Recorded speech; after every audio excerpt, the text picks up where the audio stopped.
पिछले लेसन में हमने एक तारफ़ी वीडियो जो रिकॉर्ड की जिसमें हमने कोरियन लैंग्वेज के बारे में जो बुनियादी चीज़ें थी, उनके फाउंडर थे और इसके अलावा 2-3 चीज़ें हैं उनको डिस्कस किया। एक चीज़ मैं पिछली वीडियो में शायद मिस कर गया, शायद नहीं बता पाया। कोरियन ज़ुबान को हंगू को कहते हैं, मैंने आपको शायद बताया था। हंगू को जो कोरियन में लिखने का तरीका है वो ये है। उसके साथ साथ कोरियन ज़ुबान का एक जो पुराना नाम है जो है चोसमल, ये इसका पुराना नाम है। कोरिया का जो कोरिया का पुराना नाम है चोसमल इसे कहते हैं।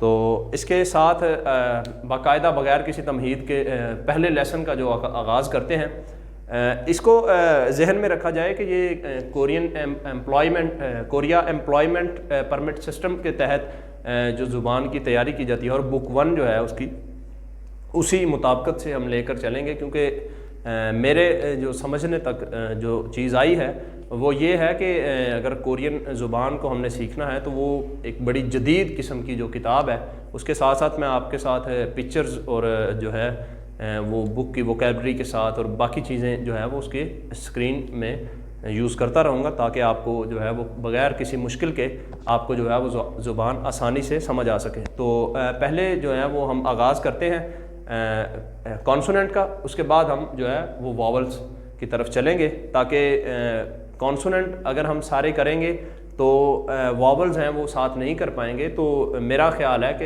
अगर हम कॉन्सोनेंट और वॉवल थोड़े थोड़े करेंगे तो हम जो है वो उनको जॉइंट करके उनका लफ्ज़ बनाने में और जल्दी से उनको सीखने में ये मेरे ख्याल में कारआमद रहेगा। तो आए आगाज़ करते हैं। पहले 5 जो कॉन्सोनेंट हैं स्टार्ट के जो हंगू को के हैं वो ये हैं। आइए हंगुल के जो 5 अल्फाज, पहला इसका जो कॉन्सोनेंट है उसको कहते हैं खीओक, उसको कहते हैं खीओक। खीओक कैसे लिखा जाता है ये देखिए, ये मैंने थोड़ा सा बड़ा करके लिखा है ताकि आपको नज़र भी सही से आए और बगैर कोई भी परेशानी है जो उससे भी आप महफूज रह सकें। इसको कहते हैं खीओक, खीओक। दूसरे कॉन्सोनेंट पे चलते हैं, इसको कहते हैं नियॉन, नियॉन, नियॉन।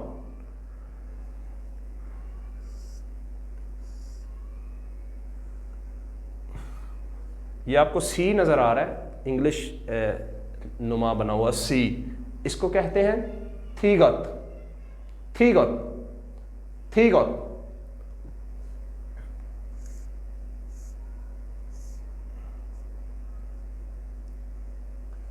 इसको कहते हैं, ये जी नजर आ रहा है आपको, जी इंग्लिश में जो जी है वो नजर आ रहा है, इसको कहते हैं रियल, रियल, रियल। और ये एक बॉक्स है, इसको कहते हैं मियोम, मियोम।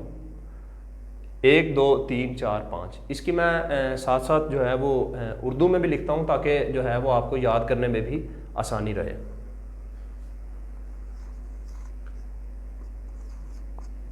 खीओक, नियॉन,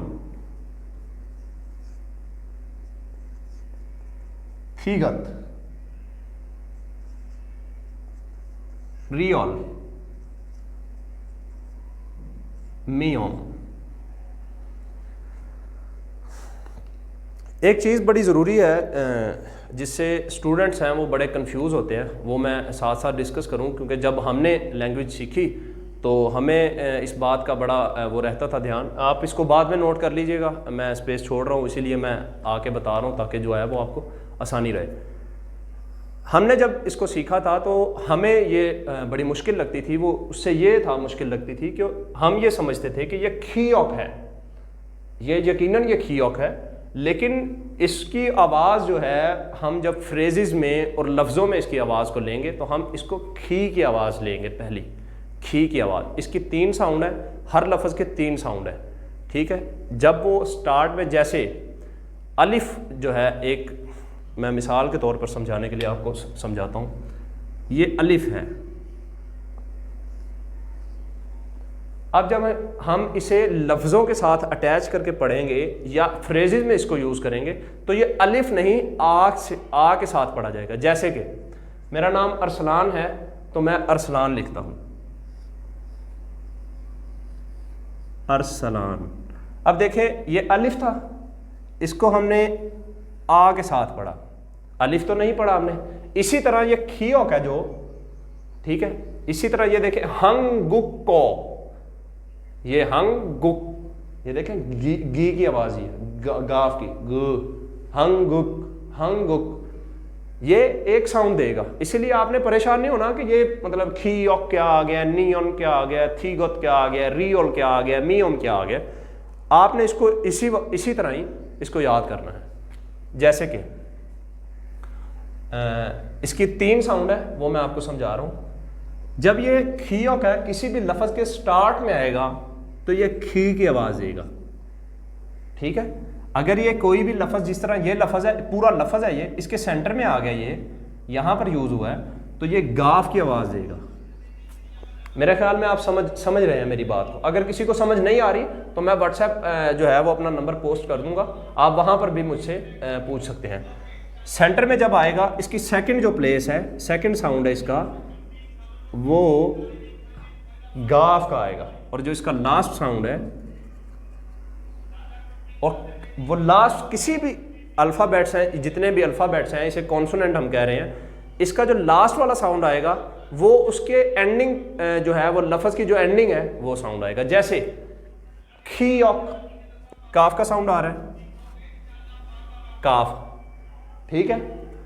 नी ऑन, नून का साउंड आ रहा है। थी गत, ते का साउंड आ रहा है। री ऑल, लाम का साउंड आ रहा है। मी ओम, मीम का साउंड आ रहा है। अब इसी तरह चलते हैं। नी ऑन का जो फर्स्ट प्लेस का साउंड है वो आएगा नून का, ठीक है। सेकंड जो है इसका वो आएगा नून का, और जो इसका लास्ट है वो इसका आएगा नून का। इजी लगा ये इजी था। इसी तरह ये स्टार्ट में जब आएगा तो ये थ की आवाज़, थ का साउंड देगा, थ थ थ, ठीक है। फर्स्ट में आएगा तो थ का साउंड, सेकंड में आएगा तो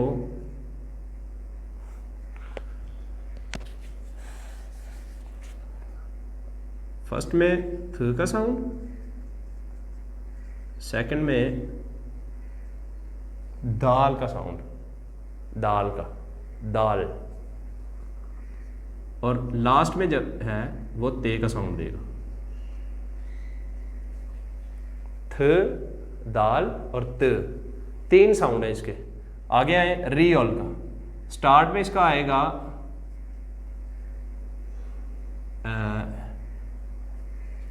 ये देखें। अब मैं आपको समझाता हूँ एक बात। यहाँ पे छोसम मल, एंड में मल के नीचे आ गया, एंड में है तो ये रियोल है, एल का साउंड दिया है। मैंने आपको बताया कि एंडिंग जो है उसकी हमने वो देखनी है। जब एंड में आएगा रियोल, लाम का साउंड आया इस पे, ये यहाँ पे भी लाम का साउंड आ रहा है।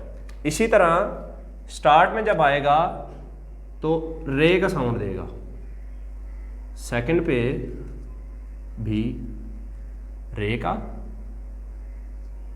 और लास्ट पे आएगा लाम का, रियोल, रियोल। आगे आ गया जी मियोम। अब मियोम है, ये बिल्कुल सिंपल है। इसकी जो फर्स्ट प्लेस है, सेकंड है और लास्ट है, ये एम का ही साउंड देगा। मीम लिख लें यहाँ पे ताकि आसानी से आपको समझ आ सके। इसको नोट कर लें, स्क्रीनशॉट ले लें, लिख के इसको प्रैक्टिस करें ताकि आपको किसी भी दुश्वारी से बचने के लिए ये काम आ जाए। इसको जैसे आपकी बुनियाद, जितनी स्ट्रॉन्ग बुनियाद आपकी होगी उतना ही ज़्यादा आप उस पर ग्रिप कर पाएंगे। आपको जितने अच्छे तरीके से इसकी साउंड्स आते होंगे, ये अच्छी तरह से याद होंगे, उतना ही ज़्यादा इजी है आपको पढ़ना, लिखना, सुनना, बोलना, ये सब कुछ जो है वो उतना ही इजी रहेगा। तो वॉवल्स पे चलते हैं, पहले 6 वॉवल्स पे चलते हैं, उसके बाद क्लास को एंड करते हैं, ठीक है। जैसे इनके साउंड्स हैं, उनका कोई साउंड नहीं है, तीन साउंड नहीं है उसके, उनका सिर्फ एक ही साउंड है। आइए उसके साथ चलते हैं। पहला वावल है इसका आ, थोड़ा सा बड़ा करके लिखा है ताकि आपको नजर आए। दूसरा साउंड है इसका, दूसरा वावल है इसका ओ।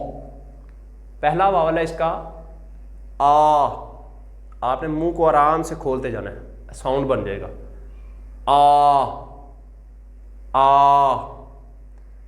आ। ठीक है। जो दूसरा है इसका वावल है उसका साउंड है, अब मैंने इसको पूरा मुंह खोला है, मेरे मुंह की तरफ देखें ताकि आपको साउंड है जो वो अच्छी तरह से समझ आए। पहला वावल था आ, दूसरा साउंड है, दूसरा वावल है इसका ओ।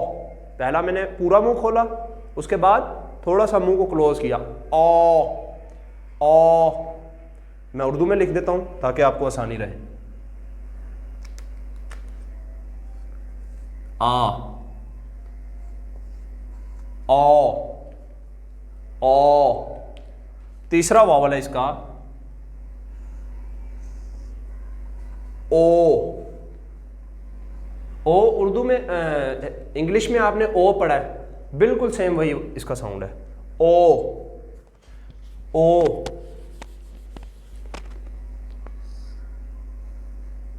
ओ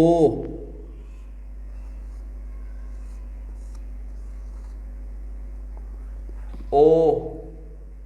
ठीक है। चौथा इसका वावल है ऊ। अब आ ओ ऊ, चौथा और पांचवा ये थोड़ा सा जो है वो इसका मुश्किल है साउंड इसका। अंदर से आवाज लेनी है। इसको हम ऐसे लिख सकते हैं उर्दू में ताकि जो है वो समझने में, ये है ऊ। ठीक है। और ये एक बड़ा आसान सा वावल है, सिंपल बिल्कुल, ई। अब मैं रिपीट करता हूं वावल्स को भी, कॉन्सोनेंट्स को भी और वावल्स को भी। खियोक, नियॉन, थीगत, रियोल, मियम। इसके साथ हैं जो वावल्स हैं उस पर अभी मैं ज़रा यहाँ पे लिख दूँ ताकि आपको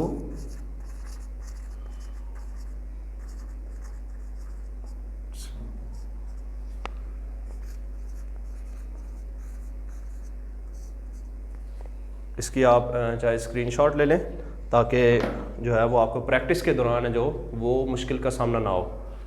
खियोक, नियॉन, थीगत, थीगत, थीगत, रियोल, मियोम। अभी वॉवल्स पे आ, अभी मेरे मुंह की तरफ आपने नोट करना है आ, ओ, ऊ, ई।